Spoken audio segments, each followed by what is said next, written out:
Steampunk. What's steampunk, right? Usually people are wearing these trendy goggles. It's very post-apocalyptic looking, mixed in with a little bit of like technology, you know. Sometimes it sort of has like a Victorian look to it, like a sort of Victorian mixed with technology. There's a lot of movies, there's a lot of TV shows that are starting to incorporate the whole steampunk theme into their shows and into their movies. Man, I'm so excited to see everybody here.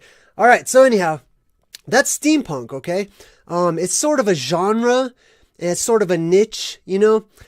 Steampunk has its origins, I believe, in our hidden history. I look goofy with this thing on, right? Basically, it has its origins in our hidden history of the world. Specifically, as many of you who watch my channel know, I've been talking a lot about how the plasma apocalypse is so pertinent and crucial and central to our timeline, to our story. But let's check out some of these pictures, because the steampunk is in a lot of movies. And by the way, the one movie I saw that really kicked me in the butt and made me want to do this video finally is Alita Battle Angel. I think that's what it's called. I'm going to have some pictures of that in here as well. But I was watching Alita Battle Angel. Let's start with that. Let me see if I could find it. Actually, there's probably gonna be a lot of pictures. Hey, there she is right there. Cool. All right, so this is a picture from the movie Alita Battle Angel, right? Basically, right off the bat, you can see she's sort of a cyborg, right? In the movie, my mind is immediately blown. I'm watching this movie, and there's this city in the sky, and they dump all their trash down onto our world, onto the ground, right? And so it's basically creates this sort of giant junkyard that just piles up everywhere. And then the denizens of the lower world, us basically, we go and we sift through, you know, all of basically the elite or the rich people's garbage that they've dumped onto our world. And we're like, wow, look at this, look at this. Well, that's where Alita's maker finds her, right? He scans her, he sees that she still has her brain is working, so she's alive, you know. But he picks her up out of the junkyard. And for me, this is crucial because since I started studying the plasma apocalypse, and I'll go to camera 2, I'll give you guys a really quick and very brief rundown of this as well. I made that for my website, for the Steampunk Survivors section in the plasma apocalypse part of my website, which is I'm kind of proud of that. Because I realize a lot of people don't watch all of my videos, so you might not be caught up on the plasma apocalypse, but there's one part I want to show you real quick because it's very relevant to what we're going to be talking about. All right, so let's go over to camera 2. One works. Cool, the blue one works. All right, so let's see. We've got our sort of snow globe sort of world here, right? Well, this whole world in here is pressurized. This is where we live down here on the ground level, all right? Everything in here is pressurized. We know we have pressure systems. Our world is pressurized, right? One of these days, the sky is going to break open at the top, which will relieve all of the pressure. Also, what we refer to commonly, what we commonly refer to as a society in general, but not me specifically, okay, is gravity, okay, or electromagnetism, or whatever you guys want to call it. Anyhow, that's going to be gone while the sky opens up for a little while, not for a long time, okay. But afterwards, gravity is going to be weakened, okay. Gravity, whatever you want to call it. Anyway, back to camera 2. Made a big deal about that on purpose. Anyway, so the world is pressurized. When the sky opens up, the world will be depressurized. And we'll go from our 5G technology to 0G or zero gravity, right? And everything's going to be basically start to get sucked up into what is commonly referred to as space, okay? Whatever's outside of our world. It's going to start getting sucked up. Well, that's not going to last forever. And the electromagnetism around our world, okay? There's this, basically there's an electromagnetic force field that will go back up around our world. When that goes back up, everything's, gravity, whatever you want to call it, will be restored. And all this stuff that started to get sucked up that didn't make it, it's going to fall back down. Okay? Everything's going to fall back down into our world. So basically, instead of going up, it's all going to be going down. right? All the trash, all the cars, all the things that didn't quite make it out of our world is going to come crashing right back down. That is relevant because that is exactly what gives us this whole post-apocalyptic landfill world, garbage dump world, junkyard planet, whatever you would like to call it, okay? But that's what happens. Basically, the end of the world in various terms, okay? You could call it Armageddon, you could call it the cyclical reset, you could call it whatever you want, basically. This is the beginning point and the end point of every civilization and every culture simultaneously. Now, here's what happens. First and foremost, a lot of people are going to forget, okay, your brain, many people's brains, not everybody, many people's brains will actually be rebooted, okay? And there's going to be a lot of amnesia. People won't remember who they are or what they're doing there or whatever. But as time goes on, the survivors will wake up and they're going to go around sifting through the garbage of the prior world. One, in order to find out, you know, who they are. In order to find out where they are, right? Who am I? Where am I? Oh, I should probably jump in the chat and ask, hey, everything okay? I got a new microphone. Thanks to so many of you. I really appreciate you. Hopefully it sounds good. It took me forever to figure out where to put it so that it sounds the best. But please do let me know if the audio, the video, everything's good. Some thumbs up or positive emojis would help me out a lot. I think I'm getting better at this. I must say, I think I'm getting a little bit better. Hey, Vanessa says it's perfect. Mother Dragon says everything is awesome. Everything is awesome. Everything is cool when you're surviving the apocalypse. Okay, stop. Anyway, all right, let's go through some of these pictures, all right? I'm just going to comment on a lot of these, all right? I say all right a lot. I know, I'm working on it. Anyway. Gas masks. Okay, gas masks are going to be seen a lot in the post-apocalyptic movies, in all the steampunk genres, you know, various sorts of masks and gas masks and stuff like that. Well, that's because as a part of this hole in the sky opening up, it's going to create a worldwide storm, which is going to blow a lot of stuff up into the air, not just dust and dirt and things of that nature, but all of our poison and all of our crap that we have left behind. You know, it's going to take a little while before it settles down. So that's why the movies and television and pop culture, that's why they show you stuff like these gas masks being worn in all of these post-apocalyptic movies or steampunk or whatever it's all the same. It's basically all the same, okay? So the steampunk era, if I were to draw a timeline, right? You know what? I could draw a timeline. Let's go right back to camera 2. Why not? Let's just draw ourselves a little timeline here. All right, I'm going to show you the timeline of our esoteric and hidden history, all right? Now, the beginning and the end, it's not really a timeline. It's more like a time loop, but because we're used to lines and linear, I'll just draw a line there, okay? So this and this, plasma, apocalypse, right?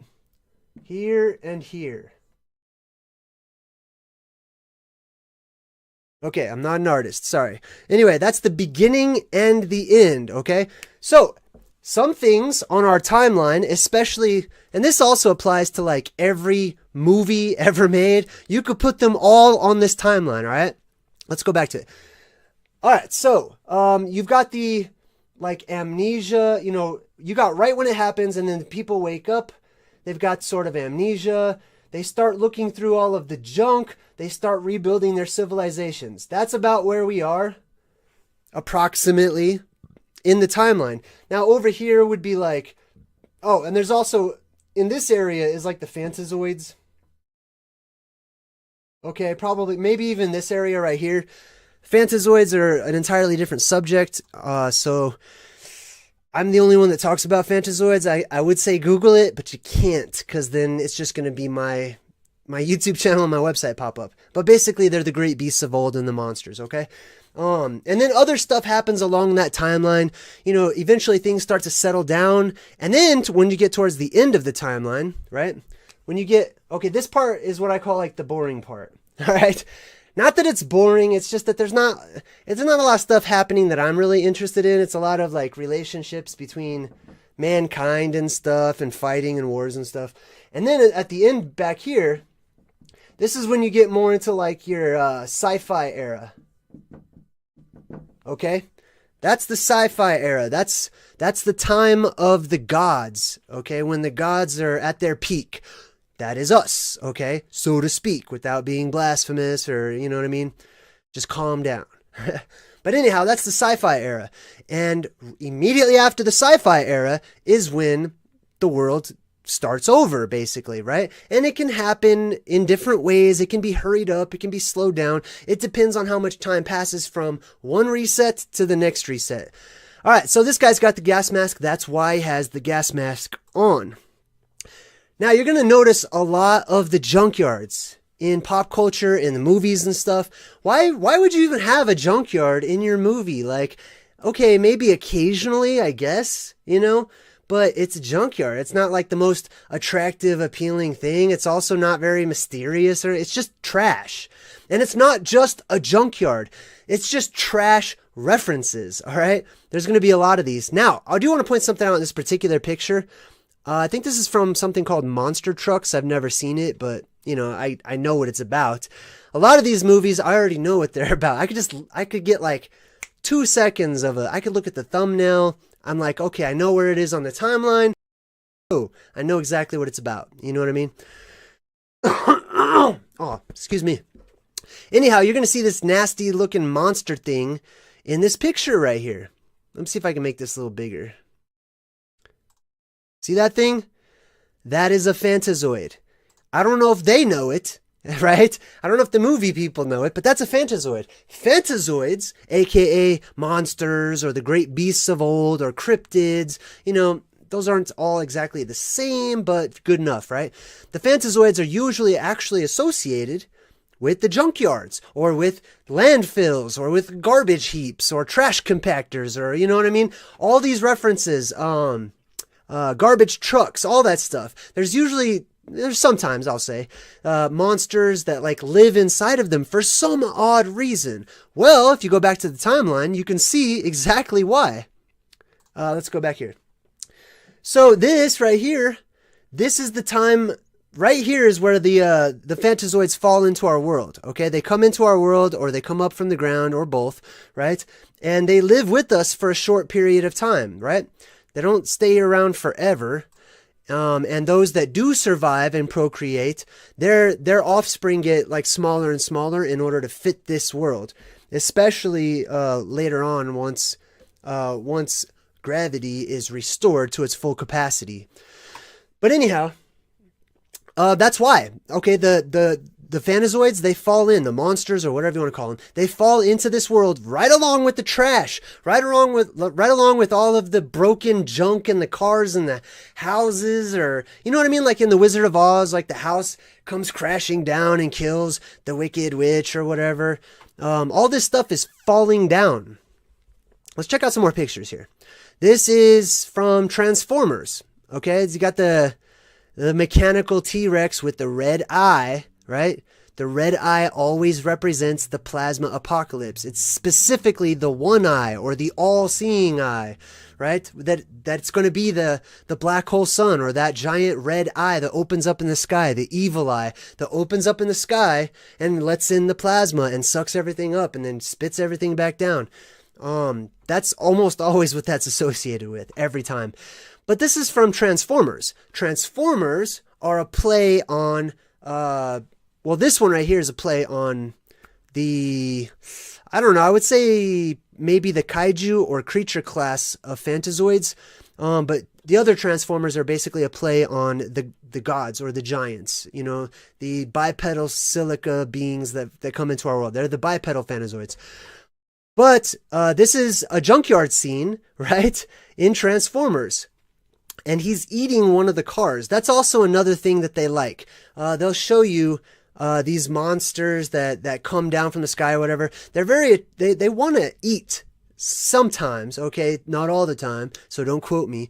But they typically are shown like wanting to eat metal, or specifically, consume electricity. They go after things that have electricity, so like mechanical objects and stuff. So you've got this guy who represents the great beasts of old, aka dinosaurs.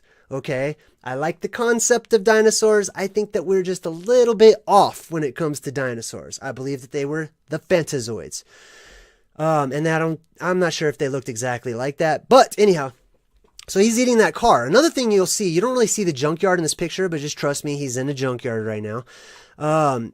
In the junkyard, they usually have these big claw machines, right? Of course, because you need stuff to pick up big, heavy metallic objects. The claw machines are usually shown in these junkyard scenes because the claws represent the plasma fingers or the plasma tentacles. Oh, whoa, I'm glitching out. Oh no, I'm a reptilian. Anyways, the claw represents the plasma tentacles that come down, right? So they usually will show you and allow these machines to sort of make an appearance there. Here's another one. This is from Superman. Another thing that's associated with the junkyard world is superheroes. Okay, for some reason, superheroes are usually associated with these junkyard worlds. Superman has this huge identity crisis. I think this is Superman 3, I want to say. But the Supermen, aka the fallen angels, or the gods, or the vampires, or, whatever you guys want to call them, okay? They go by many, many, many names. And I do talk about many of those names on my website. Feel free to check it out, JayDreamerZ.com. I'm so excited about my website. I'll talk to you guys about that at the end. Anyhow, Superman, that's what he represents. He represents these beings that came down from another world, etc. Well, they can only do that during the plasma apocalypse. And they come down immediately into a trash world, into a landfill, into a garbage world, or a junkyard planet, And that's why you have Superman in this junkyard scene, Of all the places they could have had Superman do this, there's so many barren areas on Earth, right? Why would they put Superman into a junkyard? They could have put him anywhere, right? This is why. It's because of the worldwide decompression and then that the pressure being restored. This is another one from, what is it? Star Wars. Oh, God forbid I say Star Trek, right? Star Wars. They're in the trash compactor. This is a classic scene, right? Well, they fall in and it's sort of soupy and stuff and it's all gross. There's trash everywhere. And this is an odd scene. What a weird scene. It didn't have to be a giant trash compactor. They could have made this anything. And on top of it, someone may have, I need a pink emoji. Okay, I can put a pink emoji in there. Anyways, they put a monster, they put a Phantazoid in this particular scene. I don't have a picture of it, but this is weird, pink looking Phantazoid, this sort of fleshy Phantazoid thing that's in there with them. Like I said, they usually are associated with monsters as well. This is the Mad Max world. Okay, this is the leftovers from the prior age, the leftovers from our age, basically, right? We're pretty close. Leftovers from the time of the gods, right? Where people start scrapping through, what do you call those people? Oh, scavengers. It's a scavenger world, okay? I hope you like scavenger hunts, because if you want to survive, and you do, you're probably going to be on a scavenger hunt. But that's what Mad Max and all this stuff is about. These post-apocalyptic movies where they're just finding things, wearing their goggles. The steampunk portion of it comes in because we lost. All of our technology, all of that stuff gets sucked up into the sky. Many people forget. The brain is rebooted. They don't remember technology. I guarantee you I'm not going to, even if I survive, right, and I keep every single one of my memories, I'm not going to be able to make a smartphone. No, every form of technology will be coveted, it will be revered, it will be honored and respected, it will be looked at as magic from the ancient gods, right? And people will go on hunts for relics around our world. They'll be looking for those relics. And that's kind of what Mad Max is. Whenever you see these vehicles, these are the ones that fell back to Earth, okay? Or were somehow didn't get sucked up into the sky.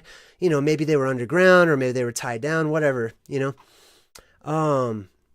So that's the whole Mad Max thing. See this guy right here? Another thing you're going to notice is these pale, white-skinned, albino-looking people in these movies. Mad Max has a couple of them. We already talked about Alita. That's a great movie. I might do a Truth in Movies breakdown on Alita because there's a lot going on, especially with this white baby blue flame sword deal she has. Genesis in the Bible. Anyway, yeah, I might have to break that down. Oh, the movie 9. This is steampunk. These are the steampunk survivors. This is waking up in a post-apocalyptic garbage world where everything's destroyed and everything's fallen down. I just put some of this stuff as just an example, you know. A lot of times steampunk, you know, is kind of portrayed and iconic when people wear like the top hat. And this guy even has a real big collar. Well, I've talked about the top hat and the collar before. The top hat, the wizard's hat, the conical hat, whatever you want to call it, the Phrygian cap, right? That's all because those beings that come down here have much bigger heads. And so they wear hats to match, right? That's why the elite wear hats that are way too big for their heads. It's not because, you know, it's just some nonsensical status symbol, right? My hat's way big, therefore I'm rich and powerful. No, I don't think so. The hat's big because they're gods, they're leaders, etc. They had big heads. So that's why this is typically portrayed, because this is the time, you know, during the plasma apocalypse, when those beings come down into our world. Now, there's rules associated with that. They're not supposed to interfere. They're not supposed to make themselves known. They're supposed to watch and, you know, just kind of keep their eyes on things and help out when they can, maybe answer questions or, you know what I mean? But they're not supposed to go changing societies and introducing futuristic technologies and stuff like that. So yeah, you got the top hat and then the collar, of course, because I believe these beings are photophobic, which means that they're very sensitive to sunlight. And so they have these huge collars to flip up so they keep the sun off their back. This is from Doctor Who, okay? Who, for all intents and purposes, is one of those beings, all right? And, you know, this happens to be a Christmas episode. There's always a Christmas Day catastrophe in the Doctor Who series. Why? Because it happens on Christmas Day. Well, I mean, there's actually 2 plasma apocalypses. Is that how you say that? Apocalypses? Anyway, there's 2 of them. There's one in the summer solstice, I believe, and there's one in the winter solstice. I've mostly been studying the winter solstice ones, so please don't ask me too much about the summer solstice one, because I need to research that one a bit further. Thankfully, we've already passed the summer solstice, so that's good news for many of us, right? Anyway, Christmas Day catastrophe, and over here on the right, you can see the landfill. Doctor Who fights his nemesis, this guy with the blonde hair. And typically, it's blonde or red hair, right, that represent these beings. This is the landfill. He fights in a landfill, just like Superman did. This is from the movie 9. This is like one of the bad guys, okay? This is one of the survivors. What he does, he's a little puppet, he's a little homunculi. What he does is he goes around, he's picking up all this debris. This is just trash from a leftover world, from a leftover age that he's wearing. Oh, Rue. Hey, Rue, I happened to glance at the chat. Please ask me that question. Once I'm done with this presentation, I'll be happy to answer that. She's asking about, like, how do our memories get reset? But as you can see, he's just piecing together this debris, right? This cargo, it's a cargo cult mentality, okay? There's a great video on YouTube about the cargo cults. I highly recommend searching for it. Check it out. But he's picking up all the cargo, all the debris, all the stuff that was left over from the prior age, and he is making it like a religious symbolism. You know what I mean? It becomes more than what it really is, which has been passed on to us in our world today. That's where we get all of our religious icons and our symbolisms and all that stuff. Let's see. This guy's got the big collar, right, in order to protect him from the sun. Also, he's wearing gloves, and he's pretty much completely covered head to toe to keep him safe. This one was pretty cool. Some of these are just random pictures I picked off the internet. As you can see, you got the top hat, the goggles in order to keep all that debris out of your face. A lot of people, okay, it's kind of, when they talk about and when they display the whole steampunk era, this whole steampunk subject, right? They tend to make it very sexual, okay? That's because it's going to be, hey, I got a donation. Cloven E funded CA $5, says pre-plasma charge to get immunity to plasma to survive the event and become superhuman. Ooh, I'm going to come back to that at the end, but thank you very much for your donation. I'm going to reread that when I jump in the chat. So anyhow, what happens is the weather is going to be really nice after the plasma apocalypse.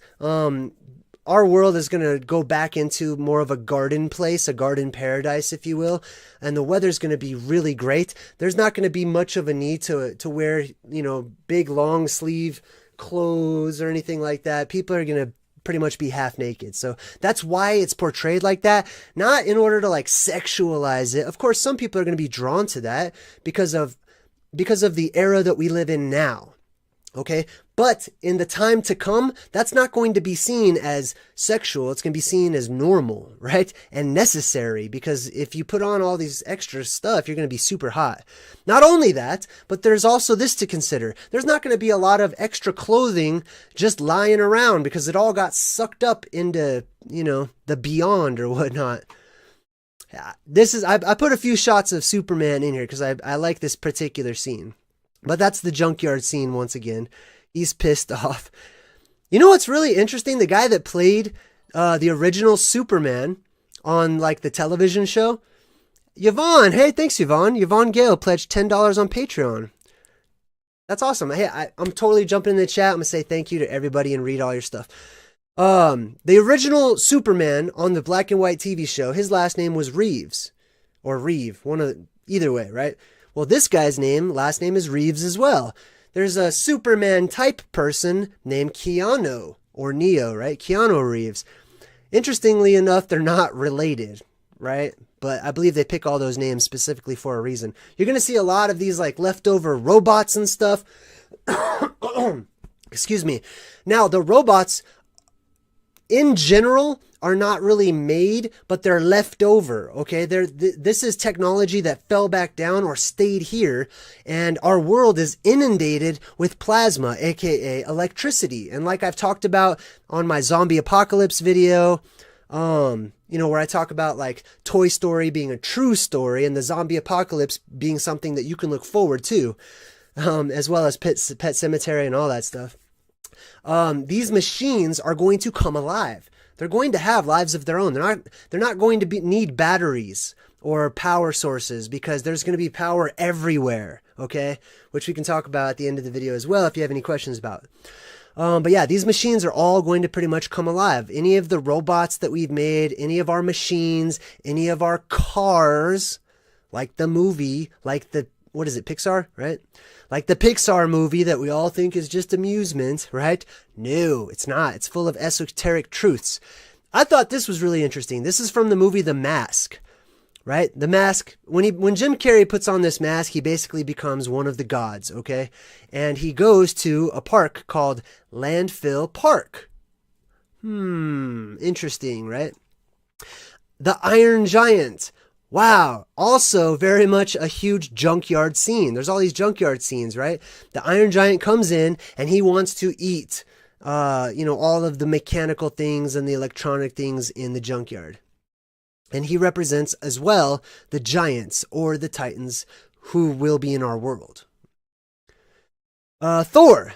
Like I said, the superheroes are typically associated with the junkyard, or there's always these junkyard scenes. You saw the Superman one. This is Thor Ragnarok.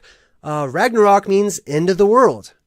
Well, I don't know if it means that, but that's what it is. It's the Norse apocalypse, basically, and it's really cool. I highly recommend reading about it. But anyhow, he's on this garbage dump junkyard planet where there's these holes in the sky that open up and trash falls down into this world. Like, this really just blows my... Look at all this just debris everywhere. He's not fazed by it at all. He's, it's kind of normal to him. Looks around, there's just junk everywhere. And of course, there are these scavengers everywhere that go around sort of collecting the garbage like little hermit crabs. Speaking of hermit crabs, there's actually a bunch of giant hermit crabs in, which are basically phantazoids, I think, okay, in the movie The Labyrinth, or Labyrinth. So you can see all the debris falling down if you look closely there. I think I could zoom in on that. Yeah, see like all these dots? That's all the trash just falling down into the world. That really blew my mind when I saw that one. All right, let's check out some more pictures here. So that's pretty much the same one. That's just what the world looked like, you know. Time machine. I've talked about time machine and what all these time machines are. They're basically Faraday cages, okay, that protect these individuals from the electricity around them so they don't get fried, so that they don't die, so that they keep their memories, which is very important. Rue, I'm going to talk to you about that towards the end here. But yeah, time machine. You step into your Faraday cage, plasma apocalypse comes, it goes, you step out into this brand new era, this brand new world, a whole new world, right? That's what it's going to be, okay? It's going to be a whole new world. The land itself is going to look a lot different in many, many places. The maps will have to change, etc., and so on and so forth. But anyhow, that's why he steps out and he's like in this old garb. And that's also one of the reasons why you know, the bipedal phantazoids, aka the elven race, which is how I refer to them, the elves, they're typically shown dressed very Victorian. You know what I mean? Like sort of an older style Victorian era, because when they come down into this world, they're not going to be wearing the latest Nike products and Reebok and Gucci and whatever. I don't know all the names, you know, because I don't care. No. Our style is going to go back to the old ways. You know what I mean? That's very gothic. And gothic just means godlike, like the gods. All right. And that's what Time Machine's about. He steps out of his Faraday cage and the whole world has changed around him. And in essence, in his timeline, in his experience, he has just time traveled either so far into the future that everything looks, you know, prehistoric, or so far into the past that it is prehistoric. Either way, that's exactly what's happening. And this movie also has one of those pasty white vampire elven looking characters as well. And phantazoids. Sucker Punch. This is one of the coolest movies ever, man. I don't fully understand it, I'm going to be honest, but it's I have to rewatch. I haven't seen it in a long time. But I love these kind of artistic visual kind of movies that are just out there. This one's very much a steampunk style of movie. And what that is they're just collecting the old technology. You know what I mean? They're collecting the old technology, but they don't have the means to replicate a lot of it. Those who do have the means to replicate the older technology will be seen as wizards. They'll be seen as sorcerers and, you know, sorcerers' apprentices, right? This is from the movie 9, which I already went through, right? But I did want to point this particular character out with the one red eye there and the really long fingers. Long fingers are just a symbol for the plasma tentacles, all right? Let's see. All right, let's keep going. I have no idea what movie this is from. I totally forgot. I may not have seen it, but hey, it's very relevant, right? You got blimps oftentimes in the steampunk world because people don't know how to replicate airplanes, right? They don't understand a lot of that stuff. So they make more simple flying machines and stuff like blimps. This is a great picture. I don't know what this is from, but I found this one on the internet as well. Not only does it have the junkyard and the red sky, which is a part of the plasma apocalypse or the part of the new world or the new age or whatever you guys want to call it, the next life, I don't know what you want to call it. But it also has this interesting spider looking thing inside of it, right? Spiders, spider symbolism, long fingers, the claws that come down to pick up the trash. All of this is symbolism that goes right along with the garbage dump world or the junkyard world, because that's the plasma coming down into our world, which won't be around forever. It'll be around for a little bit, but not forever. Once the electromagnetic force field is reinstituted, those plasma fingers will start to go away. They'll dissipate into the air, and the plasma that's inside of our world, that gets trapped inside of our world, will take various forms, which is really interesting. We're going to talk about that. I don't know. We'll talk about that another time. This is Van Helsing. Van Helsing. It's pretty much a steampunk thing. He's a vampire hunter, right? So steampunk and vampires go hand in hand. Why is that?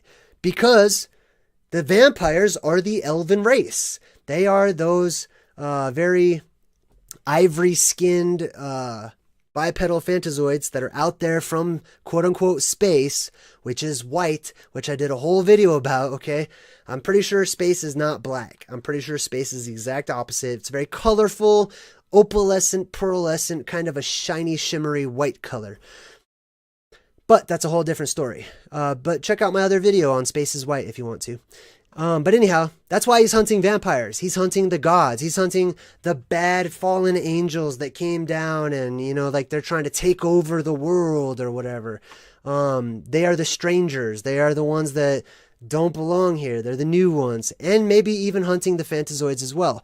Interestingly enough, there's also the whole werewolf phenomenon in this movie and many other movies, which I could probably do an entire video on, but I believe that's absolutely realistic, okay? Not as a disease. I believe there is a disease. It's called the T virus, which happens if you're bit by an infected phantazoid, which you don't want to do. So do not pet the mythical creatures, okay?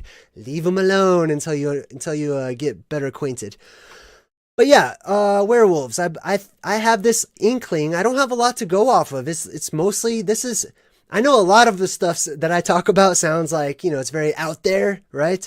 Takes a pretty big imagination and a pretty big creative mind and to even grasp a lot of what I'm talking about. But people changing into animals is probably at the top of the list. And I'm probably going to do a video on that one of these days. I think that some people will actually start changing into animals. And I think that's where the whole werewolf thing comes from. So anyway. Not for this video, though. Here's Wally. What's Wally doing? Well, he's digging through the leftovers. This is all the trash in the post-apocalyptic world. Look, the city is right there behind him, okay? They don't put garbage dumps. Well, I've never seen them put a garbage dump like that close to, you know, a major metropolitan area. Maybe they do. I don't know. You know, don't quote me. But the reason why there's this huge landfill in Wally all over the world is because of that. This robot, who's totally alive because of the plasma, comes in, kicks on all of the electronics in our world. He's going through all the stuff to see what he can salvage. He is a salvager, right? This is also, I believe, this is a Tusken Raider from Star Wars, right? And I think this is sort of representing the steampunk survivors / post-apocalyptic world. You know, it doesn't really show us what they look like underneath these masks, but they show all the telltale signs, right? They're wearing the long Jedi kind of robes that the gods wore or the elves wore. The El, the Elohim, the Elven race, the Al, the Allah, the Elf, the Elves, etc., right? They wore those long cloaks with big hoods in order to protect themselves from the light because they're not used to that. They don't have a sun. They don't have a sun how we have a sun out there beyond, you know, the roof of our world. It's a lot different. So being that close to a big old light source like that is a shock to them. I'm not sure what movie this is from, but this is a classic example. See, people will start adorning themselves with the remnants and the debris and the cargo that's been left over, the flotsam and jetsam of the prior age. They'll almost wear them like badges of honor. You know, people will find trinkets. A lot of times they won't even know what they are. They'll just think they look nice, and they'll start sort of decorating themselves and their houses and whatever they can find. You know, this lady put like some bone of some deer or something on her shoulder. Sometimes you can tell that it's relevant, like maybe this is attached to her gas mask, I don't know, or maybe it's just for decoration, or sometimes it just gets repurposed. Sometimes they use these things for another purpose. Let's zoom in on this one. I don't know what this is from exactly, but this is the entrance to some sort of junkyard.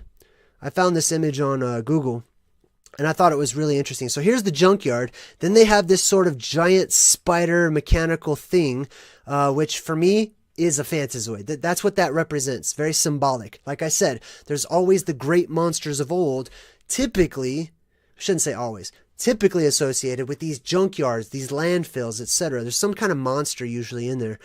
And it also has red eyes.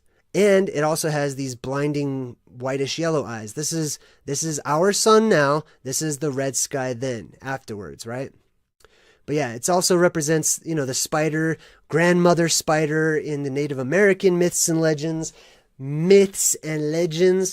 I love the movie Brave. Like I said, I had watched that. And in Brave, the mom was constantly telling the daughter, because the daughter's like, those are just myths or whatever. Or I don't know, maybe her husband said that. And she's like, there's a lot of truth in these myths. These myths are basically true, okay? Which is exactly what I talk about. The myths, the legends, they are all true. The history and the facts turned into legend. The legends, which legend just means writings, right? That's how they passed them on. There were oral traditions and there were writings. The legends turned into myth, okay, which is legends that we lost the actual writing portion of it. So it became oral tradition. It became stories, which became cartoons, okay, and comic books and all of that stuff. It's all very much real. It just falls to us to sort of reverse engineer it all in order to figure out who we are, where we came from, and more importantly, or maybe equally important, where we're going, right? All right, so here's another one, Wild Wild West with Will Smith. Will Smith, if you didn't know already, only is in esoteric movies, okay? He's one of the people, for some reason, I don't know why, I can't say, but he's in a lot of these esoteric movies that have some deep meanings. Typically, these esoteric and important movies are some of the cheesiest ones. Some of the best movies that have like the best messages and the strongest truths don't make it real big in the box office. They're not really promoted like all the other movies, Those are the ones I'm most interested in. I love those ones. But like I said, they find alternative forms, alternative ways to fly and things like that. Because we kind of have to start over. Here's another one. I don't know what movie this is, but there's like these Mexican gangbangers, and for some reason they're meeting up in this junkyard. And a lot of times in the junkyard in the movies, you'll see like all these cars are just piled up. It's not just because it's a junkyard. It's because these things are all going to start piling up on top of each other, okay? Which is, by the way, another really good reason why, you want to look out, okay? When that happens, if you're one of the survivors, you want to make sure you're kind of double checking, because you don't want to get squished by a house like the Wicked Witch of the West, right? Here's another one. I think this is Star Wars. This looks like Rey from Star Wars. I don't know if it is or not, but it's basically the same thing. When you start over, you start from scratch. You have very basic mechanical structures, very basic electronic features. The movie 9, that's the whole thing we talked about. Now check this out. See? He's got this sort of staff that has the light bulb on the end of it. I don't remember if there's a battery in there or not, but he probably wouldn't even need a battery. And then, of course, there are these towers shooting up into the sky as well. Oh, there's a little bad guy right there. I didn't see him. The towers are very much related. Oh, hey, that guy's like, that's like me right now, right? What a lovely day! I don't remember what he says. But check out his skin, right? He's more than Caucasian, isn't he? Right. Very much so, because that's who he represents. All right, let's get out of that one because it's making me dizzy. There's some of these books. A lot of these books are starting to get more into like the steampunk survivor mentality, right? Well, I messed up my hat and everything. All right, hold on. There we go. I got a new haircut. I won't share with you guys today because it might shock you. It's sort of along the lines of a cool Viking look. But I got a haircut for a very loved one out there who means the world to me. Anyway, Elmo in Grouchland, okay? I don't know if I've seen this one. My son has some movies he loves Elmo. But you would think that this doesn't mean anything, right? Elmo and Grouchland, whatever, some kid's movie. Yeah, Oscar the Grouch lives in a trash can, whatever. Elmo is the same plasma red color, okay? You have to look beyond in order to see the symbolism. And he's in Grouchland, a.k.a. the good, the bad, and the stinky, which is what it says right here. You can't really see it. Let's see if I can make this a little bigger here. The good, the bad, and the stinky, okay? That's the landfill world. Oscar the Grouch's world or land. They put this stuff in kids' movies. They put it everywhere. I don't know if it's done purposefully. I'm not one of those people that are like, they're laughing at us. They're insulting us. They know the truth and they're rubbing it in our faces. I don't know. Maybe they don't, man. Maybe people are just tapping into the truth by using their creative abilities in the same way that I do. I'm not some Illuminati Freemasonic member that's privy to secrets that I had to go through years of training and initiations and whatnot. No, man, you tap in, you open yourself up, you let go, you unlearn the system. Okay, to quote somebody. Anyway, you unlearn the system, right? Shout out to Unlearn the System. You have to unlearn your ways. You unlearn your old ways. You forget about everything that you ever knew and you start over. You start fresh and you continue to be balanced, balancing out reason and knowledge that you learn, all things you learn, and your feelings, your emotions, your creative side, left brain, right? You want to be balanced. Deadpool has a huge junkyard scene. It's like all over the internet. Deadpool has a junkyard scene. Deadpool is the crimson red color of the plasma, right? And I have not seen that one. I've seen the first Deadpool. Oh, this is one of my favorite movies ever, okay? So I'm a big fan of 90s and 80s movies. This is my brother's favorite movie. Some of you met my brother whenever I was doing the Real Supernatural Brothers episodes 1 and 2. My brother was a ghost hunter, believe it or not. So I had him on for a bit. Anyhow, this is from a movie, super good movie called The Heavenly Kid. Now, this guy right here, spoiler alert for a 30-year-old movie, okay? He's dead. He's like a ghost or, an angel or whatever you want to call him. Well, angel is just those otherworldly entities. And as he says right here, I am not of this earth. He was beforehand. But anyhow, my point is there's this whole junkyard scene, okay, where he goes and he uses his magical powers or his superpowers, which people will get, in order to give this kid a cool car. Cool movie. You should check it out.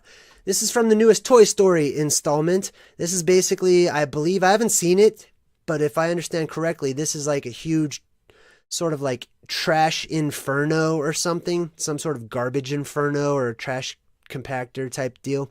And all the Toy Story characters, right? Remember, that's a true story. All these stories are true stories, all right? Especially those Pixar ones. Man, I could tell you exactly what it's about if I just know where it is on the timeline. But yeah, these stories come to life. These toys come to life, okay? All these movies were toys and puppets, like Puppet Master, right? Chucky, all these ones. They come to life because the plasma comes in and it wants to be corporal. It wants to find a body. It is ectoplasm. Literally, that's not a word that Ghostbusters made up. Okay, it's a real word. Ecto means outside of. Plasm is plasma. It's plasma that's outside of something, right? When it's inside of something, it's corporal. It's inside of a body. It gives it life. It acts as the energy source. It acts as the spirit, okay? All these things will be coming to life in a future coming soon. Garbage Pail Kids. Some of you guys might not remember Garbage Pail Kids. I remember when I was a kid growing up, man, there was two types of people. There were the types that collected Garbage Pail Kids, and then there were the types that thought they were just satanic and you're just an evil person because you even said the name, right? Which sometimes, honestly, I got a little freaked out about. I was like, man, I don't know, is that true? I don't know. But it came with gum, so, I had to get it. Anyway, Garbage Pail Kids. These kids represent phantazoids. They represent aliens or monsters or whatever you want to call, and they come from the garbage world, the garbage can, Oscar the Grouch's trash can, the garbage truck, the landfill. It's all the same thing. Life comes up out of that stuff. Let's see. Like I said, people are going to invent new ways of flight. A lot of times in the steampunk era, they will give reverence, not just steampunk, pretty much any point in time. They'll give reference to the whole one-eye symbolism, right? And that's why this girl's wearing this sort of patch over her eye. Let me make that bigger for you. Whoa, I did not. Hey, that was not done on purpose. Or purposefully, all right? Oh, come on, Jay. Come on. Look at her eyes, Jay. Come on. There we go. All right. I'm talking to you out there. No, I'm just kidding. So anyways, she has a patch over her eyes. Gosh. She has a patch over one eye. That's the one eye in the sky. That's the one eye, the black hole sun. That's the vortex that opens up in our sky.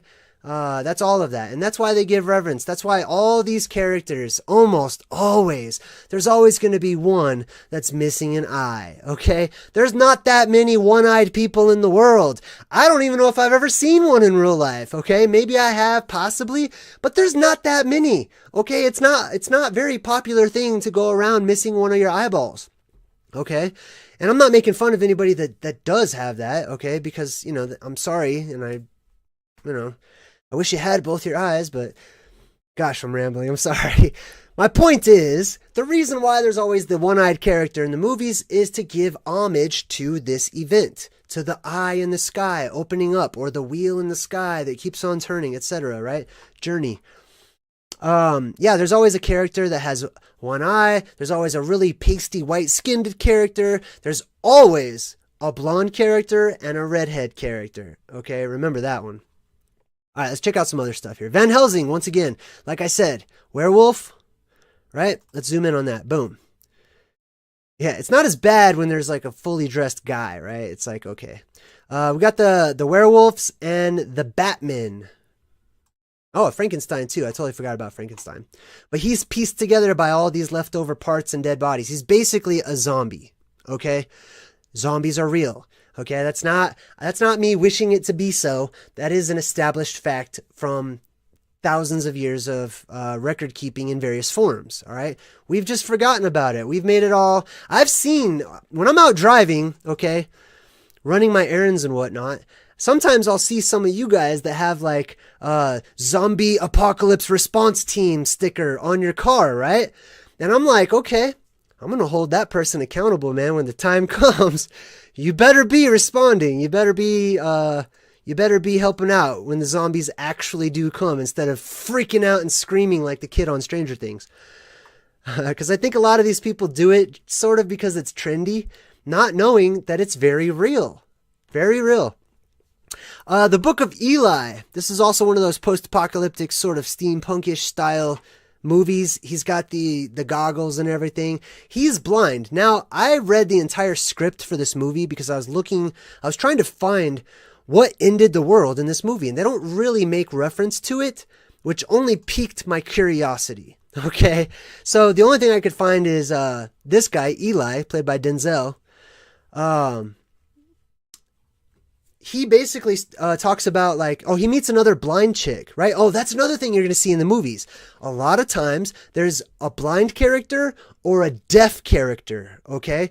The deaf character represents the decompression, okay? So some people will go deaf when the decompression happens, okay? It will rupture many people's eardrums.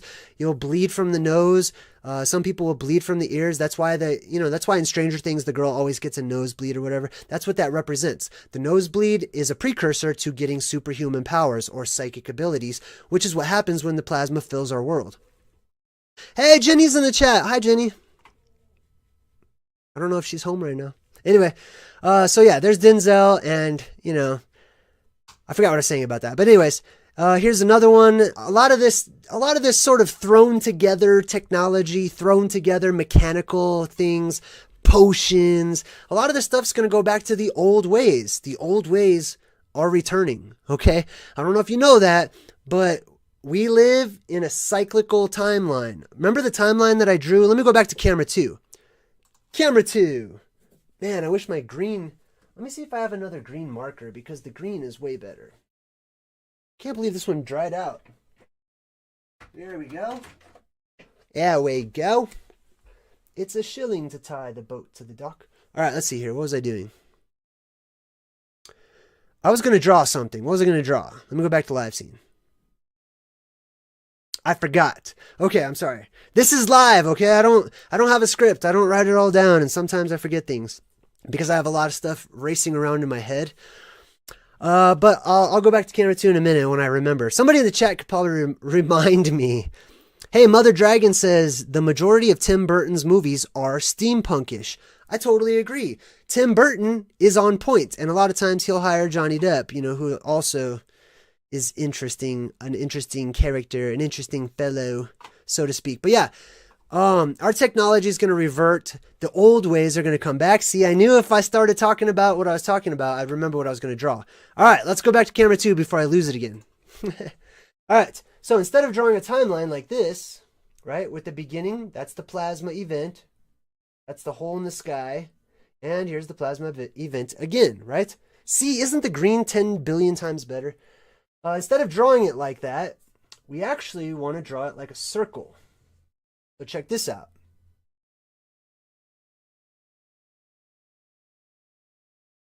All right, boom. That's the beginning, okay? This is the plasma event. And then we go this way. And we've got phantazoids, monsters coming into our world. Technology's lost. People start waking up not knowing where they are or what's happening. Society starts to rebuild itself, right? People are starting to build little tribes. It's basically the movie Brave. It's people are living in forests and things like that. Then people start coming together and they start making little towns and not quite cities and stuff like that, but you know, they start getting together. By about this point, I would say many of the phantazoids have been killed off. But really, when you get into like this area right here, the phantazoids pretty much are gone, okay? And what happens, I'll come back to that. What happens is that people don't like the phantazoids, okay? Not all of them are good. I talk about that a lot. Including the bipedal visitors, whatever you want to call them. So the survivors pretty much go on a hunt, okay? They put on all this huge, heavy armor, typically metallic armor, because the phantazoids may actually carry an electric charge because they're from quote-unquote space, right? Which I believe is an electric universe. It's anyway, I don't want to get too much into that. But yeah, they kill off many of the phantazoids, right? That's like the time of the knights and the samurais, and they were wearing all that weird like protective armor and stuff that's way too heavy to be fighting an actual human being, right? If you really thought about it. And then people start getting together. They start rebuilding their cities. They start coming together and conglomerating and whatnot. And then you have technology starts to become very advanced, and then you have artificial intelligence and futuristic technology. And then you have, boom, the plasma apocalypse happens again. Which actually a better symbol for this instead of a circle is that right there, the spiral. Because that's what the spiral represents. Let me jump back to the live scene here. League of Extraordinary Gentlemen. This is the whole steampunk era, right? This is people that have superpowers. They are extraordinary. And that's a part of the whole steampunk thing as well. Excuse me. Like I said, superheroes are typically associated with the junkyard worlds. This is from Alita. This is where he finds her. You can't see the rest of her body, but it's like a part of her chest, and you see that she's a cyborg, etc. And she wakes up in the junkyard and doesn't know who she is and doesn't know where she came from, right? That's the theme. That's the theme you're always going to see, because that's our story. She has amnesia. This is just a great picture. There's a lot of symbolism going on. Some people pointed out some stuff like the pizza, right? Pizza represents the pizza planet. I'll let you guys think about that one, because there's certain words I can't say, otherwise I get in trouble. All right, anyhow, there's the skunk is black and white symbolism, which is basically space, okay? Because space is pretty much black and white. We live in the black. We live in the dark room, or the black room, the room of death, okay? In the black room with white curtains. That's where we live. Okay, we live in the black room with white curtains. But this is a junkyard world. And they have these huge arms coming down. This is just the plasma fingers coming down out of the sky. All right, I talked about that one before. Excuse me. These are some of the scavengers. There's going to be a lot of scavengers, all right? Or rogues, okay? They'll go by different names. People are going to give them different attributes and stuff like that. But basically, they're all going to look very kind of similar, very post-apocalyptic, finding new clothing, having to stitch together their own brand new stuff, you know. I don't know how many of you have ever worn the same piece of clothing for like a few years, but believe me, it doesn't last forever, okay? It starts to get very thin. It starts to wear out. You're going to have to find some new stuff to wear in the next age. This one's interesting. Evil doesn't have a prayer. Let me zoom in on that. Evil doesn't have a prayer. Archangel from the Winter's End Chronicles. the end of winter. Well, for those of you who have studied the end of the world or eschatology, you know that there is Fimbulvinter, or the Great Winter, that is a precursor to the end of the world, at least in Norse mythology, right? And then after that, there will be no more winter, okay? Like I said, it's going to be a very summertime, beach kind of weather. It's going to be very nice, which is why Adam and Eve in the Garden of Eden only needed to wear a leaf. Okay, they didn't need sweaters, they didn't need jackets. It was very nice conditions, right? Anyway, archangel. Those are the angels from the ark, right? The ark. Okay, the roof of the world, the ceiling, the rim of the world, right? That's another movie. It's on Netflix. If you're interested in all this stuff I'm talking about, go watch the movie Rim of the World, because it's just full of everything I'm talking about. I have actually not seen this. I probably should, because I love this actor. There was this TV show he used to be in called Briscoe County Jr. It was one of my favorite shows. It was super cheesy, man, and I loved it. And I'm sure whatever this is, I think this is Evil Dead. Or Ash versus the Evil Dead, something like that. I don't even have to watch the movie. Like, I already know what it's about. I already know, but I am going to watch it because it looks pretty cool, and Jenny recommended it. Here's another get-up. You know, a lot of these people are going to look very similar. This is sort of a steampunk kind of a costume or whatever. And as you can see, he looks a lot like the Tusken Raider that I showed you guys before from Star Wars, right? People are going to need gas masks and stuff. I'm actually looking for some right now, but I'm trying to find gas masks that don't have metal, because metal is a bad idea when your world is full of electricity, full of an electric charge. That's the last thing I want on my face, is to have those dream crabs attached to my brain. Yeah, so I'm looking for like more like those painter ones, like the ones that the graffiti artists use that have the little things on each side. That's kind of the gas mask that I'm looking for. By the way, which is the reason why in the movie, what was that movie? Take Shelter. Okay, you know the one, right? When the guy who did it with Eminem's mom in 8 Mile. I don't remember his name. Okay, and anyways, that guy is in the movie Take Shelter, and he's not very loud. He's very quiet and soft spoken. But then all of a sudden, out of nowhere, he's like, "There is a storm coming," right? And he just goes off on this huge rant and monologue, which I love. Some people may have seen it as well. Project Frequency, hey, what's up, buddy? He donated $1.99 and said, "We live inside the cell Earth. It's a battery." Cool. Well, I did see your video, like I said, and I'm definitely giving a lot of that some thought. But now's not the time and place to talk about it, because I'm on a roll talking about something else. But anyway, we will talk about that. I promise I'll come back to you. And thank you for your donation. I appreciate it. But anyway, that's the whole reason for that, right? That's the whole gas mask and everything. That's why they're going to be wearing those types of get-ups. This is an interesting picture. Now, you can't see it in the picture, but this is from the movie Artificial Intelligence, where there is a junkyard scene, where all of the robots are alive, and they're all looking for extra parts and stuff, and they're all trying to change out their parts. But then they all freak out when they see the moon. When the moon comes, they know that there's danger, right? They know that they have to take off. And there's a whole discourse to the moon. Probably have to do an entire video about the moon.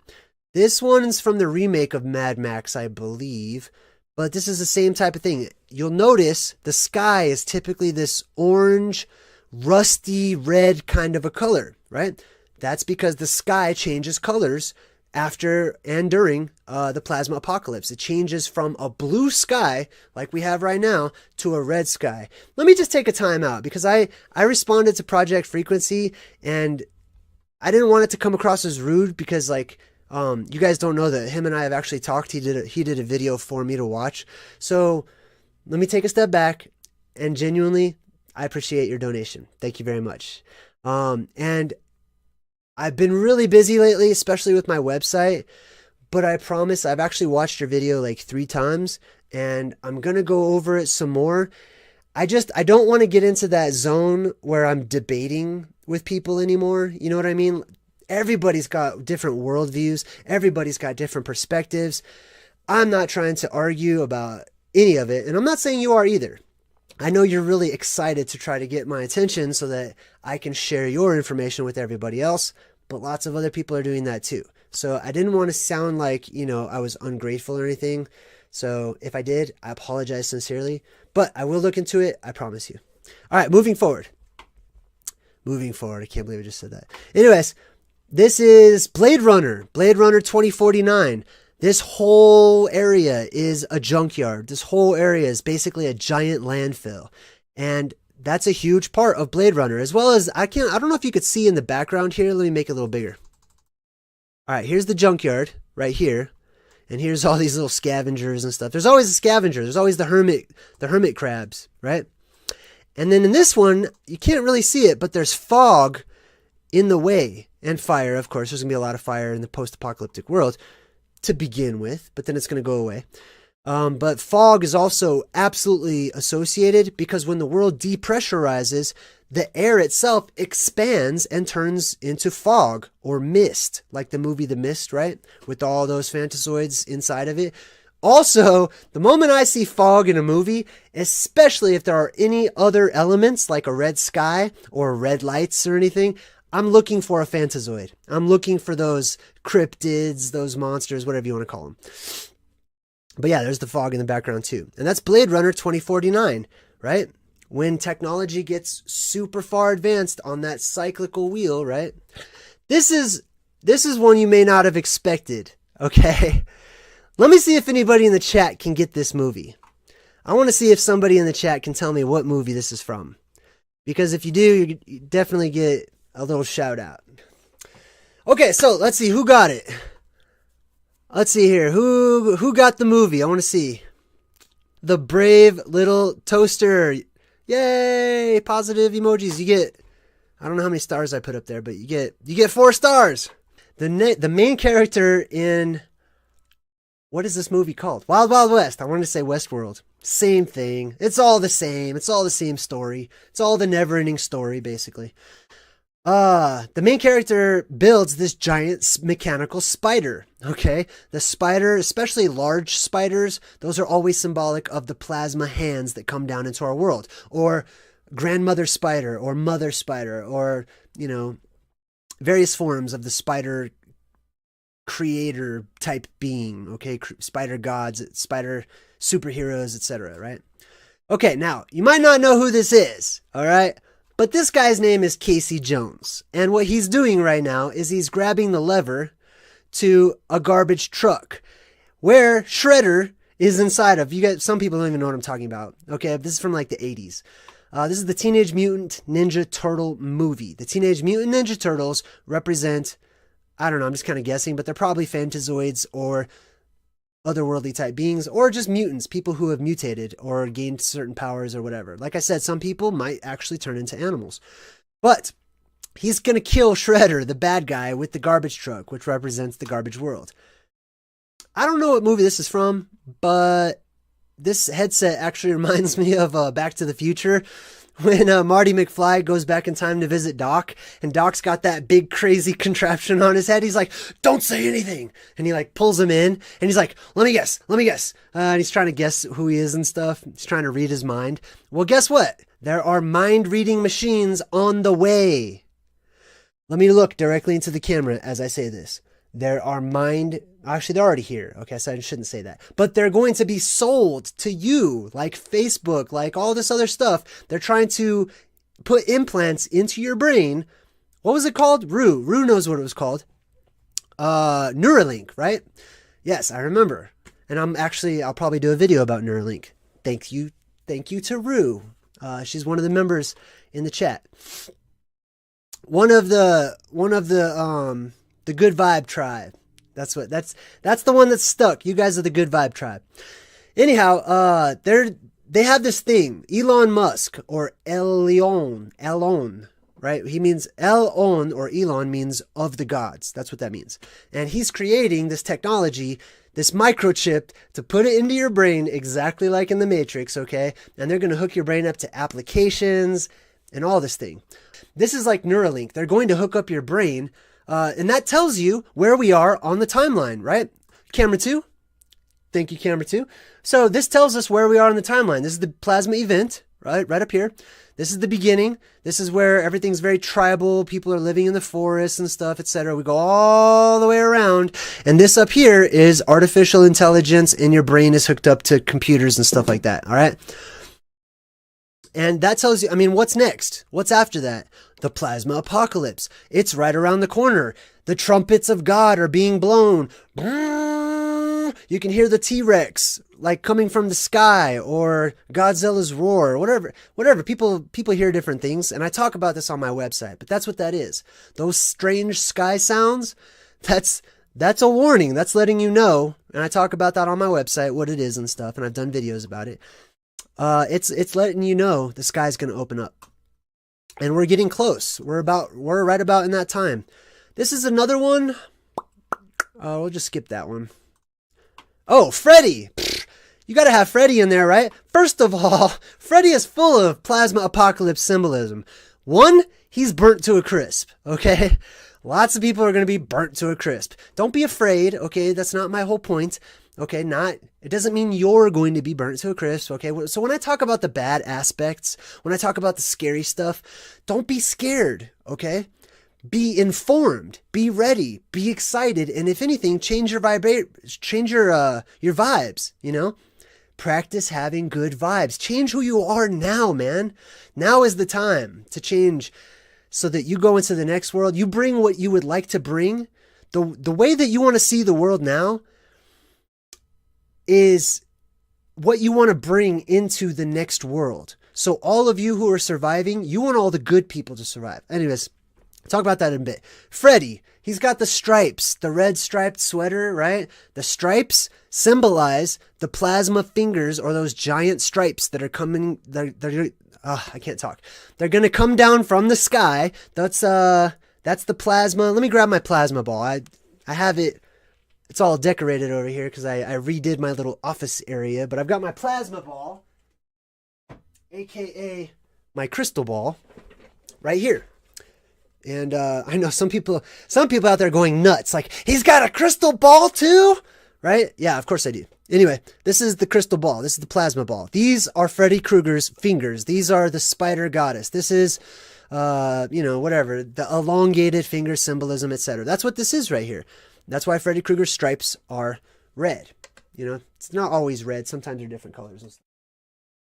But that's also why you'll see a lot of tiger symbolism. Okay, so the tiger also is used as a symbol for the plasma apocalypse. Some of you have seen the movie Mandy with what's his name? What's that guy's name? I forgot his name. Anyways, cheesy actor. I totally forgot that guy's name. But he's in this movie called Mandy, right? And there's all this tiger symbolism. Katy Perry's Eye of the Tiger. All this tiger symbolism is because of the stripes, and that's it. You know, the stripes represent the plasma fingers that come down and make the sky full of stripes, basically. And then, of course, he's got these fingers that everyone's afraid of, you know, always being afraid of the fingers. And typically, they'll really pronounce fingers in movies and stuff, either like showing them coming at you, or, you know, of course, Freddy's got fingers that can kill you, which is the finger of God and all that type of stuff. And he's in a junkyard right now, believe it or not. This is actually a scene where there's a circle of cars, right? The scene is upside down. You need to watch this scene and flip the scene upside down. Hollywood is really good at this. Sometimes they'll make things sideways when they should be upright. Sometimes they'll make things upside down, right? So it just takes mind to be able to see these things. Sometimes you have to flip it around and play with it in your mind. But Freddy comes up out of this red hole in the ground, right? And he's surrounded by all this junk and debris in a circle, which is what's going to happen. There's going to be a world storm, and whenever gravity, or whatever you want to call it, all right, is gone for a short moment until it's restored and becomes less than what it is today, which is where a lot of our superpowers are going to come from. Everything gets sucked up into the sky in a giant, like, sort of a cyclone tornado fashion. Iron Giant, we talked about that one. This is a classic movie, okay? I love the forgotten classic movies, not even like cult classics, like movies that people have never even heard of, you know? This one's called, I believe it's called Trouble in Paradise. And it's a very interesting movie. Remember how I said some of the best movies are the ones that didn't really make it at the box office? You know, they become the forgotten legends, basically. Anyhow, it's got Demi Moore. It's got Dan Aykroyd, who plays a brilliant role. They go to this sort of junkyard. They get stuck in this sort of junkyard area, right? And there's these two mutant-looking guys, and they're in the junkyard, and it's basically a junkyard of death. It's a really interesting movie. Oh, this is the scene. This is the scene from Freddy Krueger, right? So there's the hole in the ground, or the one eye in the sky. Remember, it's upside down. See, I could flip this so that it is upside down for you guys, and then we'll make it bigger. So that's the eye in the sky right there. So look at the ground as if it were the sky, okay? The hole opens up in the sky, or in the movie, the ground, and it's surrounded by this circle of debris and cars, okay? And that's what that is. And then Freddy comes out of it, and he's just the bringer of death. He's Father Time, if you will. I have no idea what this is, but this is very similar. Also, there's something to The Rain. I know there's a movie called The Rain, which I haven't watched yet, but there's something going on with The Rain. It could be dangerous rain, okay? It's not supposed to rain a bunch, but maybe one more real big time during the storm.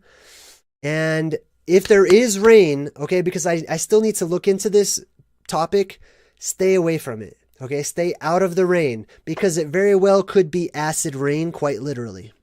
And I only say that because holy water, according to my research, I believe holy water is not water at all. I think it's acid, all right? And it's up there. And it could be a byproduct of all the things that are happening chemistry-wise when the plasma apocalypse happens. Eminem, for some reason, is in a junkyard, right? And he's all covered up, you know. That's how the gods were. They were all covered up. They had their hoodies or their, you know, their cloaks and all that stuff. By the way, I want to bring back capes, okay? I hope some people will be with me on this, but I would love to really bring back the cape, you know, especially the ones with the big hoods and stuff like that, because I've always loved hoodies my entire life. I've always been drawn to them, and I didn't really know why. I just thought they looked kind of cool. But then the more I wore hoodies, the more I realized the hood part is too small. Like it feels constricting. It feels like it's something's off about that. The hood should be much bigger, you know? But I'm going to do that, man. I'm going to bring back the hooded cape. This is another one from Star Wars. They're actually looking at the Millennium Falcon, right? And, you know, there's some sort of comment made like, it's a piece of junk or a piece of garbage. And she said, the garbage will do. It's a part of the garbage world. And this entire world in this scene is this sort of post-apocalyptic, desolate area, right? All right, let's keep going. Oh, this is the scene from Trouble in Paradise. That movie I was telling you about with those weird two mutant baby looking things. This is the whole scene right here. It's like a big, huge junkyard, right? They get stranded there with an 80s rapper. It's very interesting. And Dan Aykroyd has a really messed up nose. That's all I'm going to say about it. This is from the movie Artificial Intelligence. The robots come to life. Like I said, the plasma's everywhere. The robots come to life. They're actually in a junkyard in this movie. There's so many junkyard scenes in movies. It's strange to me, you know? I mean, I don't know. I feel like it's appropriate, and it's appropriate for a reason. There are all of these reasons. There's one reason. Not all these reasons. There's one reason why these things resonate with us. Why the steampunk survivors, why the junkyard worlds, why all of this stuff, why this thrown together mechanics and electronics and stuff, all this stuff resonates with us. All of it's popular. Why? Why does it stick with us? Because it's true. It's true. All of it's true. Everything is true. It might be skewed, it might be tied in the knots or whatever, it might be fractured and all the puzzle pieces are scattered out, but guess what? I believe we're in the time of the awakening when we're starting to put all those pieces together. So like I said, you know, the bad guy in Wild Wild West, he's got the, here's from Stand By Me, the junkyard scene in Stand By Me. Chopper! You know, right? Anyway, there was basically, Chopper represents the monster in the junkyard. Chopper's a dog. I don't know if you guys know that, okay? This is an old movie, but a classic. And if you haven't seen Stand By Me, I highly recommend it. But this is the junkyard scene. This is from, you know, Deadpool, I guess. There's a junkyard scene there. Superman again. Blade Runner 2049. Stranger Things also has a junkyard scene. The kids go there quite a few times. And there are phantazoids in this junkyard scene in Stranger Things. Stranger Things is all about the plasma apocalypse. It's a very cool movie. I haven't seen this movie yet because right now it costs like $20 to rent it. So I'm waiting for Redbox to have it. But everybody keeps recommending that I check out this one. Apparently it's very post-apocalyptic, steampunk-ish, right? But I can't talk about it too much because I haven't seen it. There's that same cartoon. Here's Labyrinth. This is a junkyard scene from the movie Labyrinth. I thought I had a GIF. But anyway, here's what happens. Sarah falls down out of the sky, lands in a junkyard world. Okay? And there are all these hermit crab type monster beings or human, I don't know what they're supposed to be. They're basically giant hermit crabs in this junkyard world. Most people think there's only one, like the main evil witch looking one or whatever. She's like collecting all this stuff and putting it on her back. There's actually a bunch. I slowed down the movie. I've watched this movie like frame by frame. So I found a lot of those things in the background and they're just out there scavenging. They're scavengers. They're out there collecting stuff. Are we still good? Is the volume still good? Everything's good. Just want to make sure. Let me know in the chat, please. And thank you.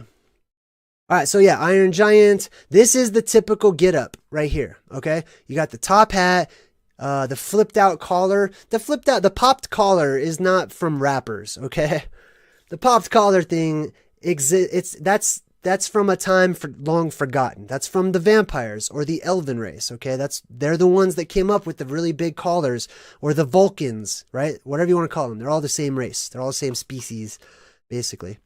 And then you've got like this sort of thrown together mechanics / weaponry, etc. Sort of a Victorian era look, etc. And we're back to the beginning.